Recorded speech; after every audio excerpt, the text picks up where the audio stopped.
Hello అందరికీ welcome to my channel ఐఎన్షన్ VR diaries. అందరు ఎలా ఉన్నారు ఫ్రెండ్స్? నేనైతే బాగున్నాను. మీరు కూడా అందరు బాగుండాలని నేనైతే కోరుకుంటున్నాను. ముందుగా నా ఛానల్ని సబ్స్క్రైబ్ చేసుకున్న ప్రతి ఒక్కరికి కూడా చాలా థ్యాంక్స్ అండి. ఇంకా కొత్తగా నా ఛానల్లో వీడియో చూసే వాళ్ళు ఎవరైనా ఉంటే ప్లీజ్ అండి నా ఛానల్ని సబ్స్క్రైబ్ చేసుకోవడం మాత్రం మర్చిపోకండి.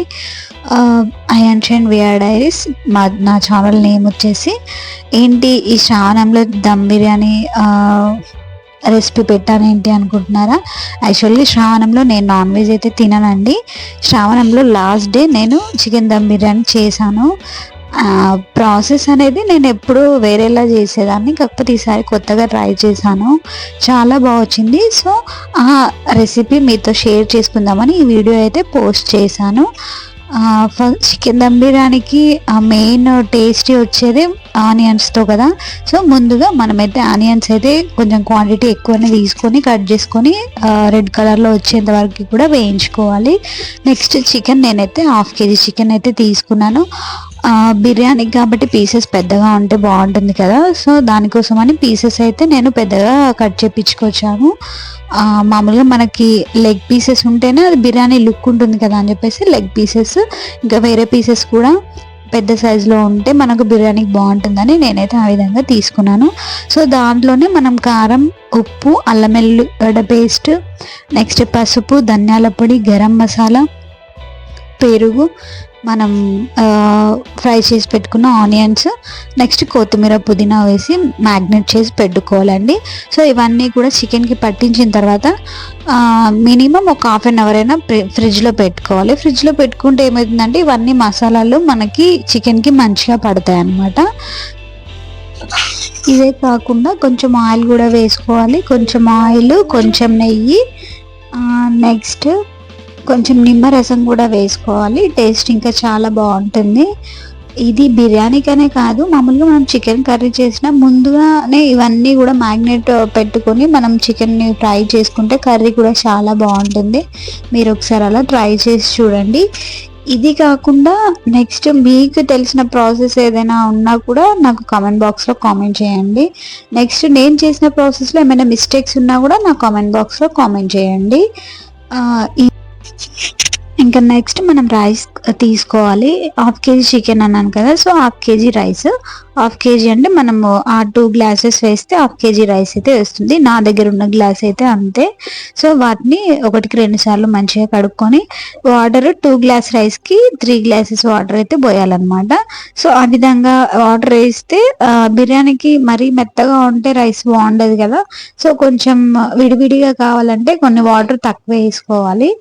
తక్కువ వేసుకున్నప్పుడే మనకు బిర్యానీ అనేది కొంచెం విడివిడిగా బాగుంటుంది. నెక్స్ట్ మనం ఏదైతే రైస్ని కడుక్కుంటామో అదే బౌల్లో మసాలాలన్నీ కూడా వేసుకోవాలి. బిర్యానీ మసాలాలన్నీ కూడా పువ్వు, బగారాకు, సాజీరా, పచ్చిమిర్చి, దీంట్లో కూడా నెయ్యి, ఇవన్నీ కూడా వేసుకోవాలి. వేసుకొని డైరెక్ట్ దీన్ని పొయ్యి మీద పెట్టేసేయాలన్నమాట, స్టవ్ మీద పెట్టేసేయాలి. నెక్స్ట్ ఇది ఎప్పుడైతే మనం స్టవ్ మీద పెట్టేసినామో నెక్స్ట్ వెంటనే చికెన్ కూడా ఒక పక్కన మనం మ్యాగ్నేట్ చేసి పెట్టిన చికెన్ని కూడా ఇంకా వేరే సపరేట్ బౌల్లో, పెద్ద బౌల్లో తీసుకొని దానికి మొత్తం ఆ బౌల్కి నెయ్యి పట్టించి మనం దాన్ని కూడా ఒక పక్కన పెట్టుకోవాలన్నమాట. రైస్లో ఇవన్నీ వేయడం మాత్రం అస్సలు మర్చిపోవద్దు. అల్లం వెల్లుల్లి పేస్ట్, కొత్తిమీర, పుదీనా, నెయ్యి, నెక్స్ట్ ఆయిల్, అన్ని మసాలాలు మనం తినే తగ్గట్టు ఎవరు ఏ విధంగా తింటే ఆ విధంగా. కొంచెం స్పైసీ తక్కువ ఉన్నా అనుకున్న వాళ్ళు మసాలాలు క్వాంటిటీ తక్కువ వేసుకోవాలి, చెప్పాను కదా. నెక్స్ట్ మనం మ్యాగ్నేట్ చేసి పెట్టుకున్న చికెన్ అయితే ఖచ్చితంగా మనం వేరే బౌల్లో తీసుకునేటప్పుడు ఆ బౌల్కి కొంచెం ఆయిల్ కానీ నెక్స్ట్ నెయ్యి కానీ మొత్తం రాసి పెట్టాలన్నమాట. అలా చేస్తే ఏమవుతుందంటే అడగంటది చికెన్. ఎందుకంటే మనం ఈ విధంగా చేసిన తర్వాత కొద్దిసేపు పెడతాం కదా బిర్యానీ కోసం. సో అడగంటకుండా ఉండాలంటే ఫస్టే మనము దానికి నెయ్యి అప్లై చేసుకోవాలన్నమాట. నెక్స్ట్ ఈ విధంగా పెట్టిన తర్వాత రైస్ ఒక 75% ఉడకాలి. రైస్ 75% ఉడికిన రైస్ని తీసుకొని 75% ఉడకడానికి టైం ఎంత పడుతుందో అంతే టైము మనం చికెన్ని కూడా ఉడికించాలి. నెక్స్ట్ ఆ రైస్ని వాటర్ లేకుండా తీసుకొని దీనిపైన మొత్తము వేయాలన్నమాట. ఈ విధంగా వేసేటప్పుడు మరీ వాటర్ లేకుండా అయితే చూసుకోవాలి. దానికోసం మనము ఇలాంటి స్పూన్స్ యూజ్ చేయాలి. వాటర్ మొత్తం స్ట్రెయినర్ని యూజ్ చేసైనా మనము రైస్ని తీసుకోవచ్చు.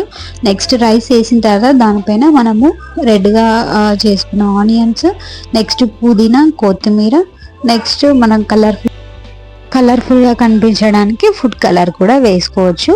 ఇది ఆప్షనల్, అంటే మనం కనిపించాలంటే వేసుకోవాలి, లేదంటే లేదు. నెక్స్ట్ తర్వాత ఒక నిమ్మరసం కూడా పైన పిండాలన్నమాట.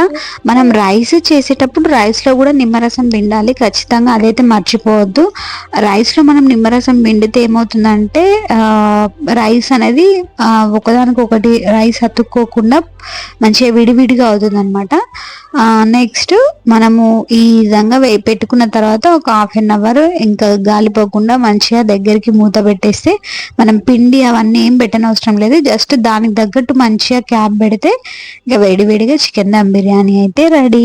సో నేనైతే ఫస్ట్ టైం ఈ ప్రాసెస్ ట్రై చేశాను, చాలా బాగా వచ్చింది. మా ఇంట్లో అందరికీ కూడా నచ్చింది. చూడండి ఎంత కలర్ఫుల్గా ఉంది. ఇదండి రెసిపీ. నా వీడియో కనుక మీకు నచ్చినట్లయితే ప్లీజ్ లైక్ చేయండి, షేర్ చేయండి, కామెంట్ చేయండి. ప్లీజ్ నా ఛానల్ని సబ్స్క్రైబ్ చేసుకోవడం మర్చిపోకండి.